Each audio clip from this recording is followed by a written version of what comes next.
Welcome to Assassin's Creed Origins, Ubisoft, Sperasoft, co-development, engagement, and XDS success story. Myself and everyone else here comes to XDS in order to create partnerships that help make good, high-quality games. I like to think of this session as an XDS love story. Back in 2013, two companies met and worked together to co-develop an upcoming well-known title. They will tell you more about their initial meetings and the next steps they took to make sure that their co-development engagement was a success. And now to introduce our speakers, we have Isabelle Bismuth, co-dev project manager from Ubisoft, Igor Efremov, CEO of Sperasoft, Alan Van Slyke, a senior director at Sperasoft, and Jose Araiza, a producer at Ubisoft. Thank you, Lucy. Hi, everyone. Thank you for being here. My name is Isabelle Bismuth from Ubisoft Montreal. I'm a codev project manager, and I work with the Canadian codev and outsourcing team.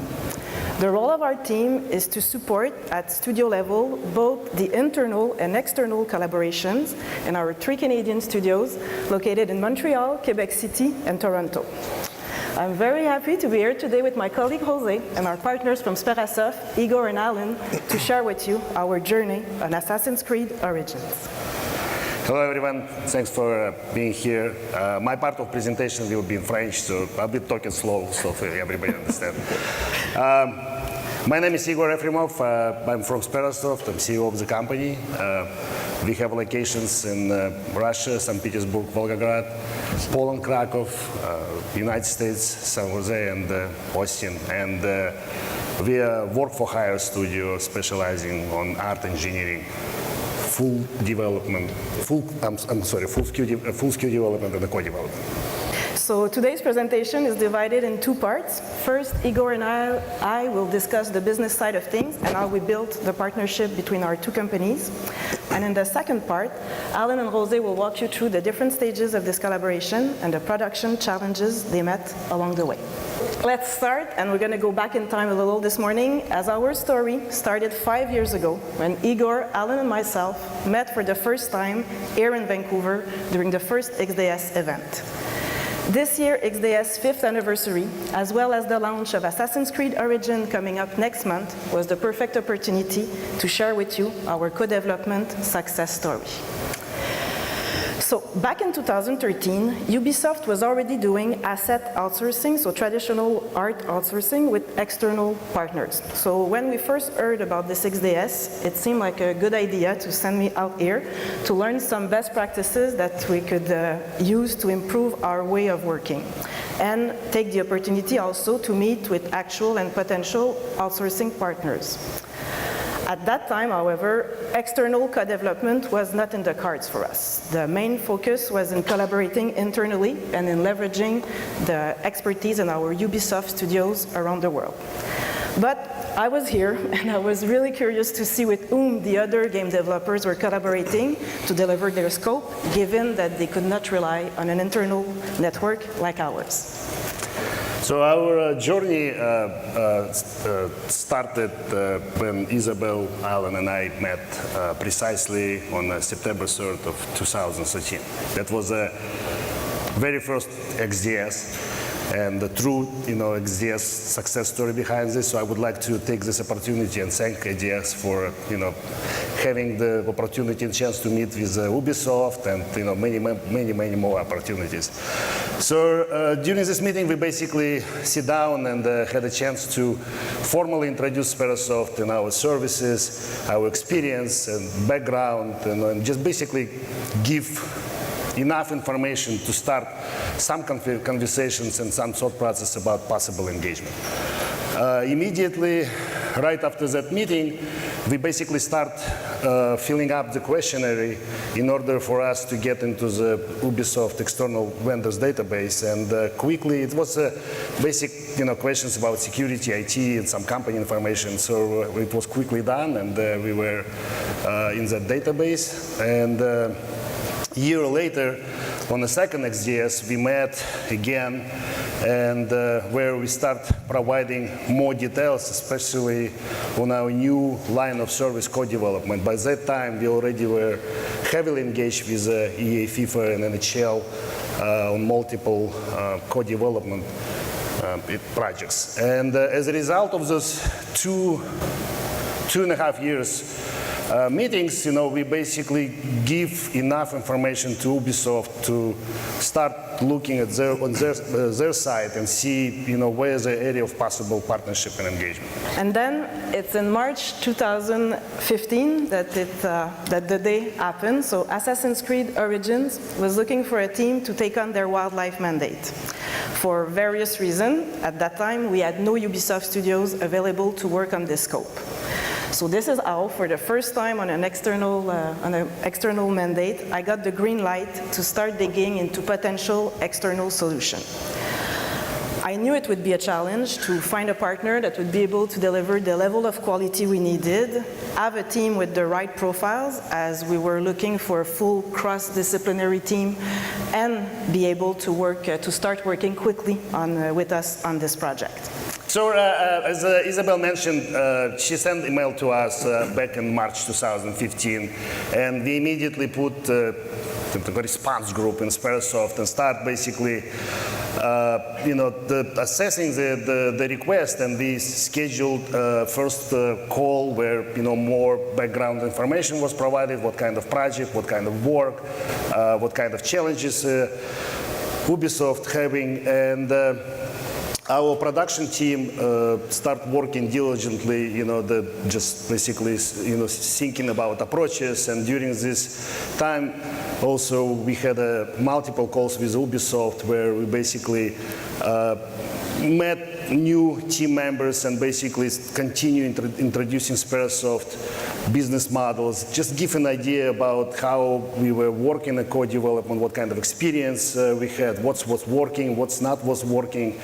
At the same time, we basically, to streamline and to save time, we start another round of due diligence in order to prepare network connections and VPN connections.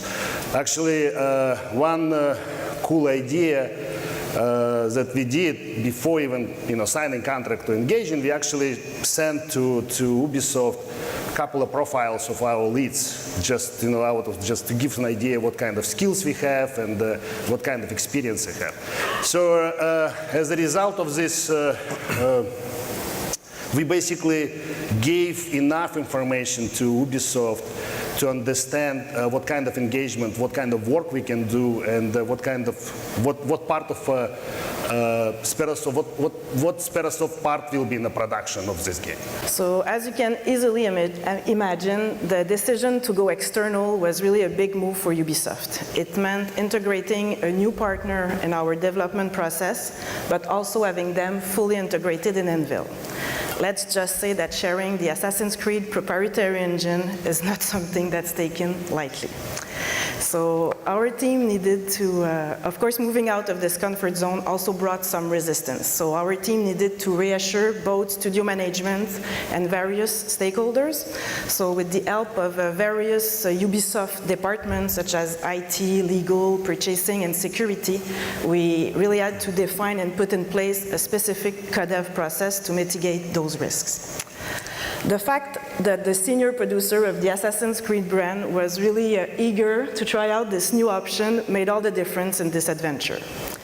However, some of his team members, and particularly the programmers, were skeptical that this could work, as we had never yet tested our full pipeline, tools, and engine outside of the Ubisoft networks. So once we decided to move forward with Sperasoft, it was time for Ubisoft to share a lot of confidential information in order for Sperasoft to take their leap of faith. Yeah, it was a great leap of faith.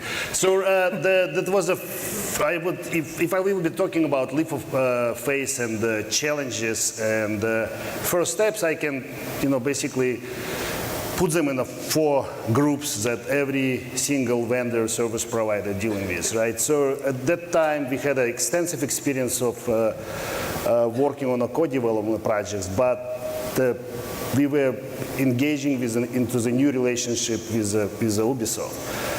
Sperasoft, prior this engagement work on many AAA projects with a very high quality bar, but again, it was a new engagement. And every time when, especially as a service provider, you entering new relationship and new engagement, you have to prove yourself again, right? You have to basically earn the trust, right? And most importantly, exceed the expectations. That's the first one. The second one, location.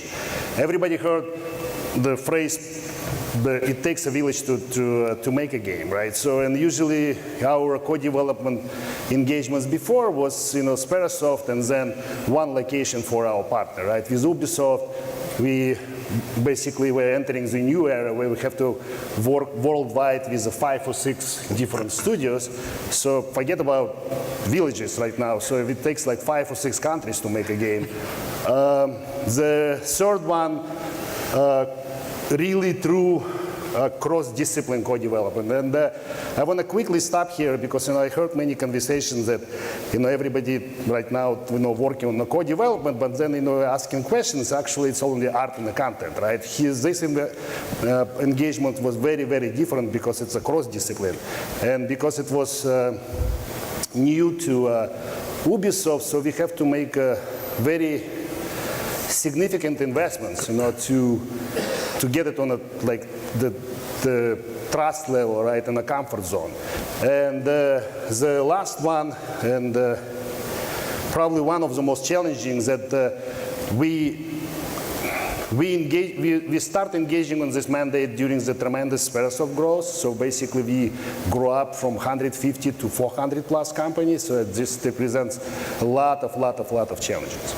So once the mandate was well defined and the contract was signed, the two teams started to collaborate together. So from that point on, this day-to-day relation was managed directly by Ubisoft and Sperasoft production team.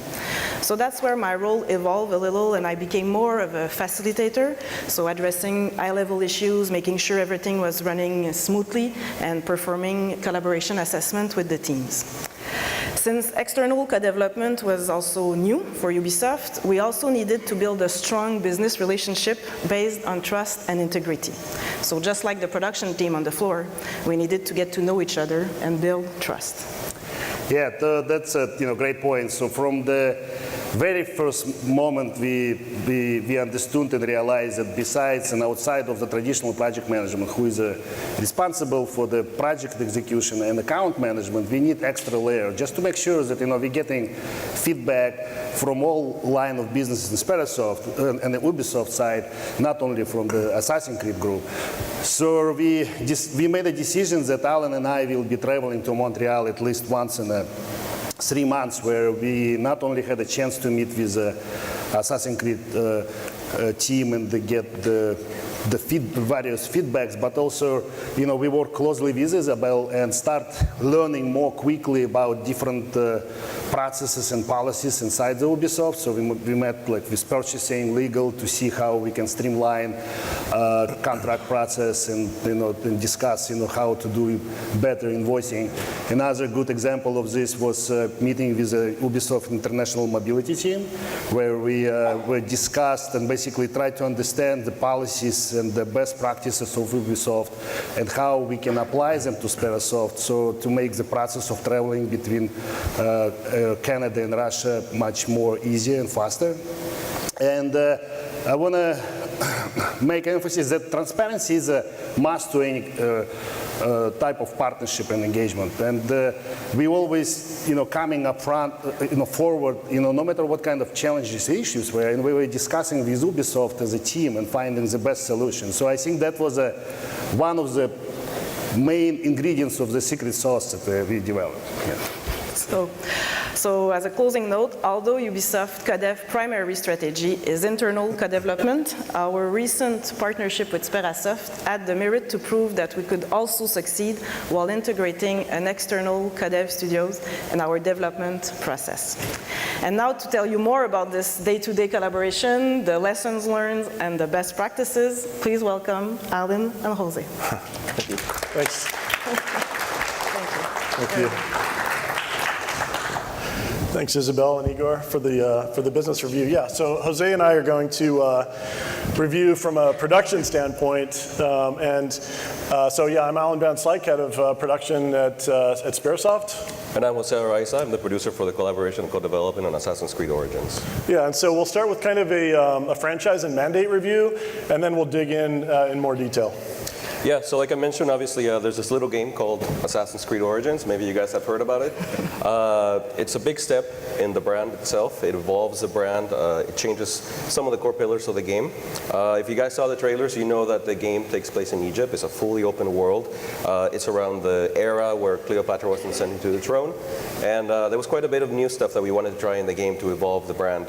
Part of that takes us into the mandate that we had with you guys. Obviously, we knew that fauna was going to be a big part of the world, not just because we wanted to have it, but also because it was a big part of the reality of the Egyptians back in the day. Anything from hunting, from farming stuff, to even the religious aspects have a lot of animals included in there. So we knew that the animals needed to be realistic, they needed to be alive, they needed to be complex, and that took us to looking for a partner that could bring Egypt back to life, literally. Yeah. And so from a production perspective, what we're going to do today is break down the development engagement, the collaboration, just chronologically into three big buckets. And we're going to take a look at each of these kind of different time frames and try to point out to you some of the challenges we encountered and some of the improvements, and just kind of give you our our learnings throughout the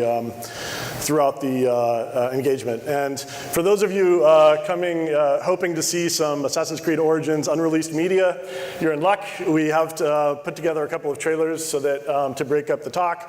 We'll show you some stuff that's not been released yet, and the game is on the shelves October 27th. October 27th. So thank you to Ubisoft Marketing for letting us show some stuff ahead of the actual shelf date. We appreciate it.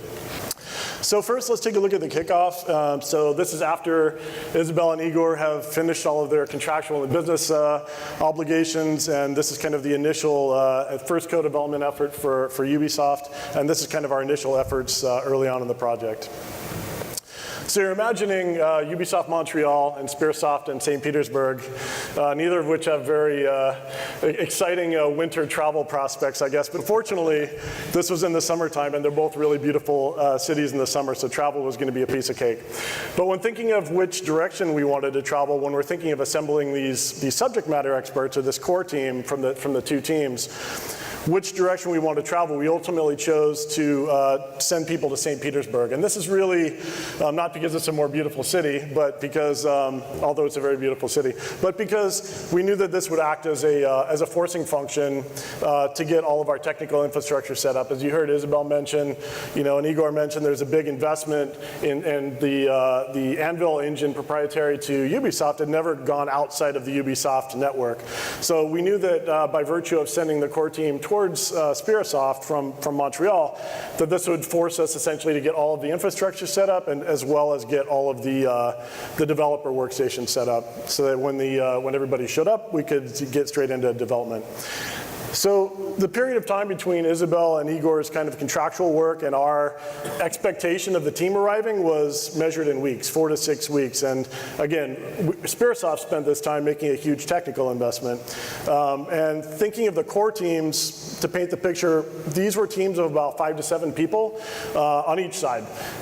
Cross-disciplinary kind of subject matter experts from engineering, art, production, project management, but also a representative from the Ubisoft Shanghai studio who was arriving to do the security diligence, both physical and digital security diligence. And the goals were really threefold of this initial introduction of the two core teams. First, to learn everything about the proprietary engine, Anvil, best practices, toolchain pipeline.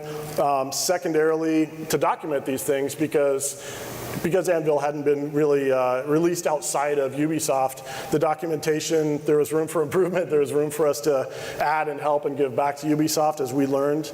But also to onboard our future, as this core team grew into a full team, we would be able to provide this documentation to them.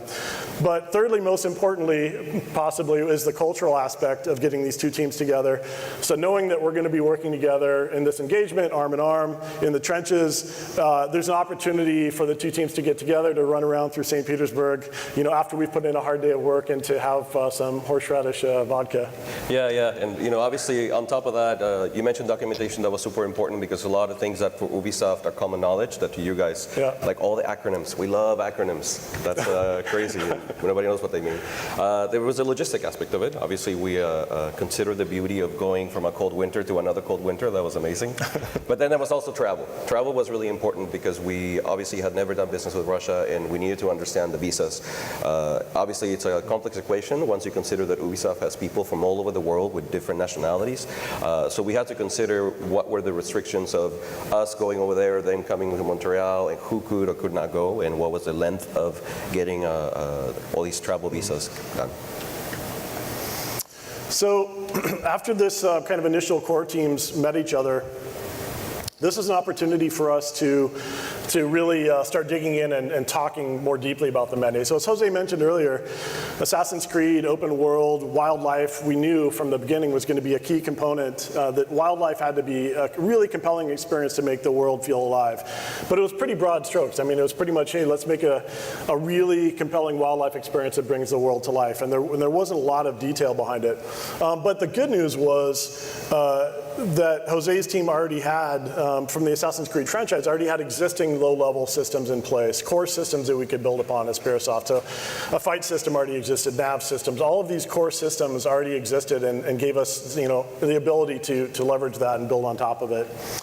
And so when thinking of the initial design specs, yes, there was an initial quantity of kind of air, sea, land wildlife, predator-prey behaviors, and there was some initial design thinking there. But when we really dug in and started prototyping, which was kind of our next effort with this small team, there was really quickly, I think, we discovered that there's a lot of improvements that we could make. And so this is where a lot of the really discussions started happening, the collaborative discussions about, hey, we see that there's this initial fight system that exists, but what if we extend the fight system and, as an example, correlate the animal health state to changes in tactics, changes in behavior, and changes to aggressiveness, things like this. So there's a lot of discussions in this phase about, okay, here's some cool prototypes. Now let's have discussions about development expense and trades about, kind of quantity of wildlife and systems versus the quality and feature depth of those systems.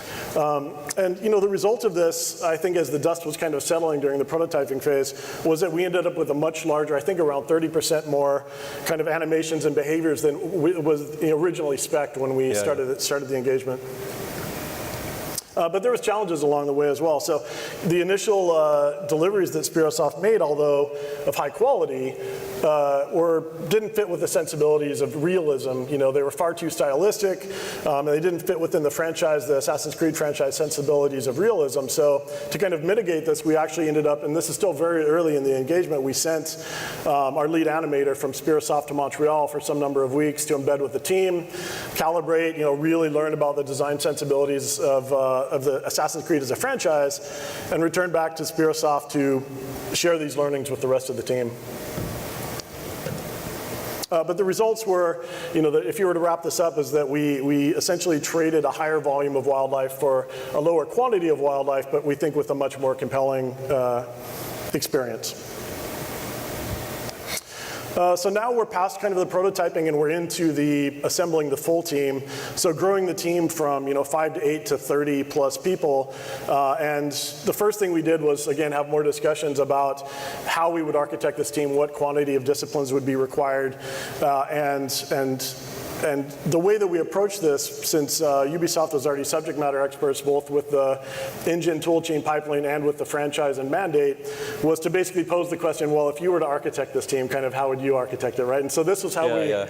But actually something really interesting that we should probably cover is that it was a great question, but the key point or the little caveat to that was that we had never done this before, not this way. So it was sort of our best guesses and our best advice to help you guys to create this core team game of how we could envision doing this. Right, so we kind of triangulated between what we guessed, seeing the mandate, and after the prototyping, and what Ubisoft might have done if they were to have taken this mandate.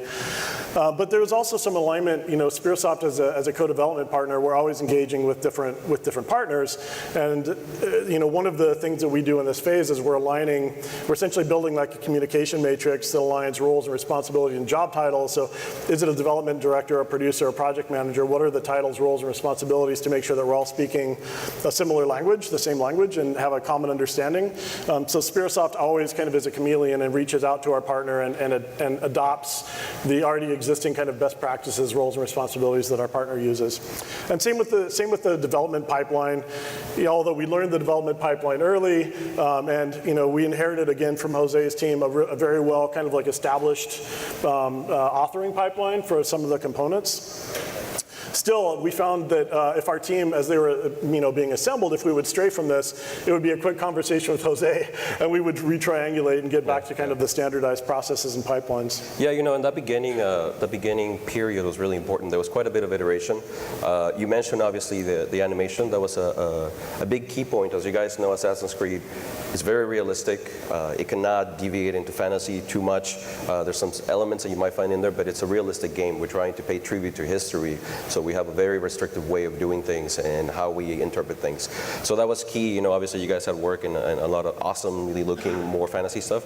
So that was part of the iteration process. Also, I think from the gameplay programmer side, it was really interesting trying to figure out I think, as I mentioned earlier, the combat changed a lot for this Assassin's Creed, but the engine was being built as you guys were taking on this mandate.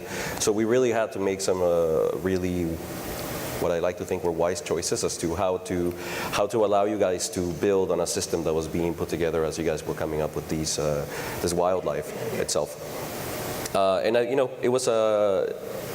There was a lot of iteration in the beginning, but I think to me, once we got close to our first playable, once you guys took ownership of what we call the FSO, which is the feature sign-off document, to me that was a really key moment because it really showed that you guys were able to not just understand and stand behind the mandate, but really write it down and go through the steps and have the ownership, and not just understand it and own it, but also be able to present it and justify it, which is, I think, a really key element of showing ownership, which actually leads me to the next point. As you guys know, Assassin's Creed, it's a big game. What you may not know is that it's actually made with multiple studios throughout the world. We have Bucharest, Singapore, Shanghai, Sofia, Kiev, and obviously Sperasoft that has joined us into this production. And the way the game is being built, there's no true way to separate those mandates or to say, well, you work in an insulated mandate and you're kind of on your own and see you back in 6 months or in a year or whatever. So then we do multiple checks throughout the production of the game. Our first FPP, first playable, we invite all the studios to come to Montreal, and they get to talk about their challenges, they get to present what they've worked on, they get to present their FSOs, the feature sign-off documents, and see the direction that they want to go in. And then we literally sit all in a room for a few days and talk about what's happening, how all these things connect to each other. So it's a very key moment to saying, okay, you do understand your mandate. Everybody else understands your mandate, which is also very important. When you guys play the game, you will see that the animals are part of the entire game. And I mean that in every single way. They're not just part of the open world, they're part of missions, they're part of the Gladiator Arena, which you guys have seen. So it's a pretty integrated and meshed mandate.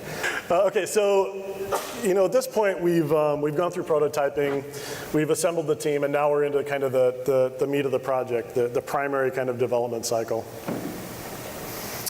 So when we're running the project and thinking about improvements along the way, there's always, even though Jose's team already had a great set of best practices, tool chain pipeline, things like that, there's always opportunities to improve, and especially on the Sperasoft side, with a variety in our history of partners and engagements, we're always trying to bring slight improvements and tweaks to the table. Things even as simple as for milestone reporting, how we can improve the visibility or the confidence level of each of the deliveries.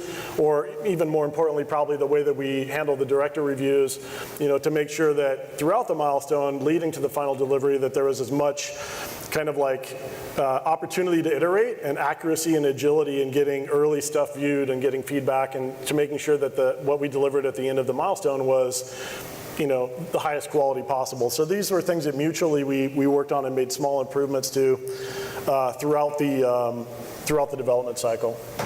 Yeah, you know, and that was very key for me. Once we entered full production, it was obviously clear that that you guys were basically one of us in terms of the production, and every milestone that we had, every document, every metric, anything, you know, from good old Jira to our director reviews, you guys were in step with us, and we were speaking the same language, we were looking at the same reports, we were looking at the same metrics, so there was really little to no mystery at all what you guys were doing. It was, you know, it was really good to have that iteration. Obviously, during that iteration process, we had to be really flexible, and we had to change some of the things that we did. Obviously, planning on paper is awesome, but it doesn't often work out that way. And it was great that because we were so close to each other and we were working so much together, we were able to be flexible and change maybe some priorities or assess really what was more critical in some cases than another, or things that could go to the back burner because we needed to de-risk something or we wanted to focus on something else. I think in the end, obviously, it allows us to work better, more accurately, and have more visibility into what we were doing and understand the risks that we were having to manage day by day. But you know, along the way, there's always, of course, there was continued learning. So you heard Jose mention earlier some of the kind of proprietary Ubisoft mechanics, things like a collaboration summit, where they bring all of the different studios together with all of the different mandates and into one area where they all share their progress, and those happen multiple times throughout the development cycle, and we participated in multiple of those. Those are really valuable.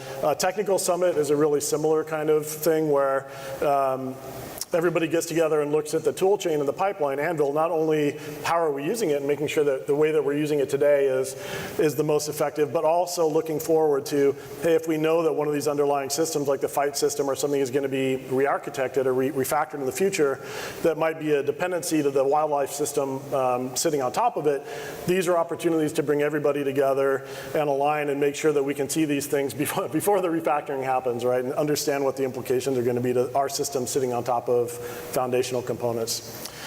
Travel, of course, is critical.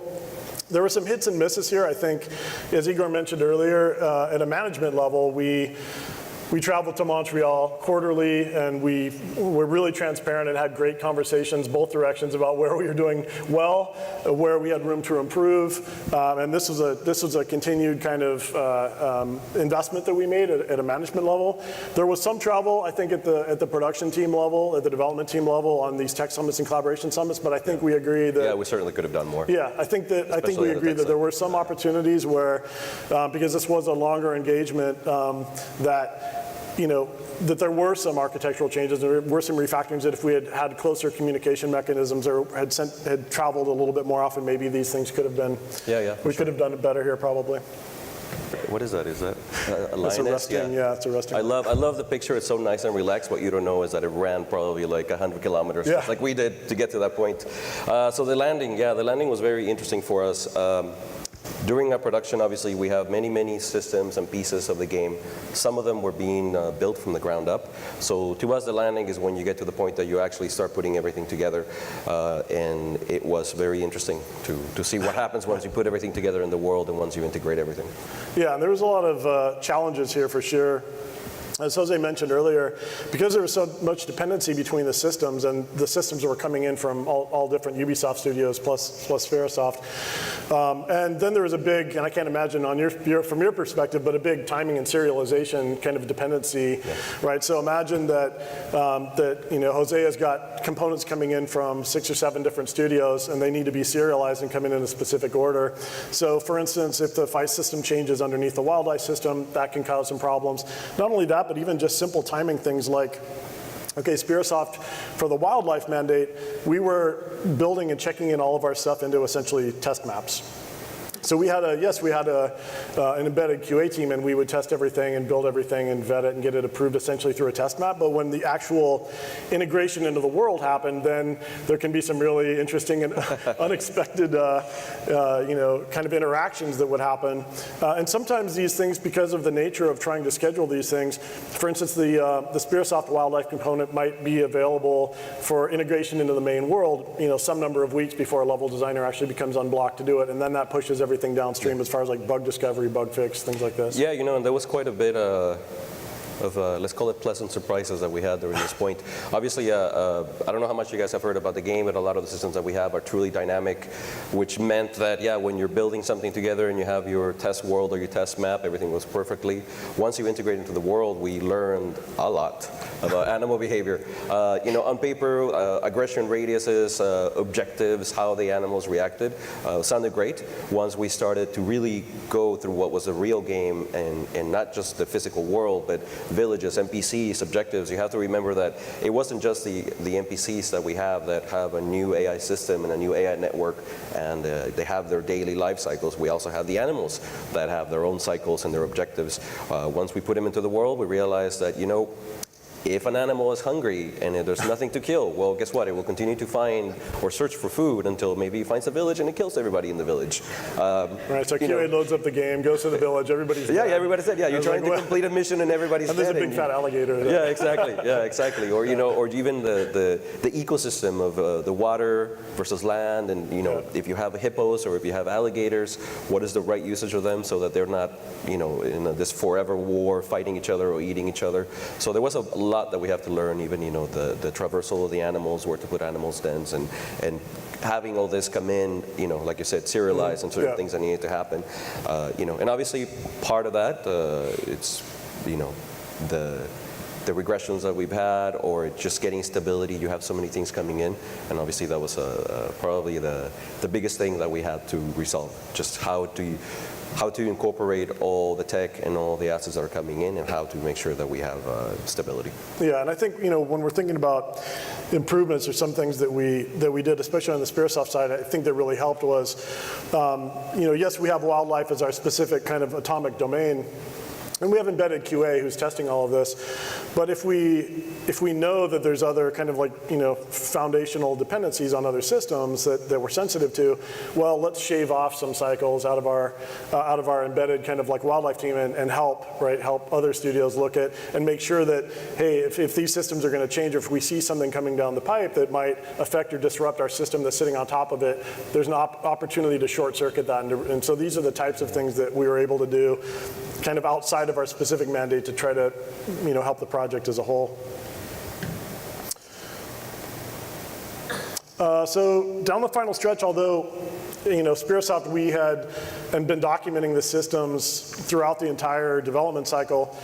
As we know that the bug count is approaching zero, or maybe not quite zero, but it's approaching zero, and we know that eventually we're going to be handing this system off, right? We're going to be handing this completed, bug-free, polished system back to Ubisoft Montreal as our team at Sperasoft rolls on to other projects, so that Montreal can hyper-polish, right? So they can continue tuning and tweaking and down the stretch even after we're bug-free, making sure that they have the most compelling kind of experience possible. So down the stretch, there's really a renewed, refresh. Let's look at all the documentation, refresh it, make sure everything's up to date. Whatever training we need to do to make sure that the people on the Montreal side, right, are completely familiar with all of the systems, how everything interacts, and that they could eke as much goodness out of those systems as possible down the stretch. And then it was time to celebrate, I guess, right after, at least on our side. For you guys, for you guys, not for us. You had a little bit more work after we completed it, but on our side it was time to celebrate. And it's in retrospect, looking back at it, and every development experience, there's triumphs, right, and there's challenges for sure, and we experienced both. But I'm really proud that through all of these things, right, the two studios We really ended up with a great professional, I think, personal relationships as well. And we showed great kind of respect and collaboration, and we're always constructive through the triumphs and both the challenges. So definitely thanks, Isabelle. I know you knocked down barriers on the Ubisoft side. Jose, your team, for your persistence and helping us. And we're really feel fortunate to have participated in this franchise. So thanks for it. Yeah, no, thank you. Likewise, I think it's been. It wasn't the easiest mandate to start off with, for sure. I think for any other studio, even including Ubisoft Studios, it is a complex mandate. I think you guys did amazing. You literally brought Egypt to life. So thank you. I feel like I need to say thank you to Sasha and, Yeah, the and Vlad. Yeah, the rest of the guys in St. Petersburg. Thank you. So yeah, it's been great. Thank you guys. Thanks everybody. Have a good conference.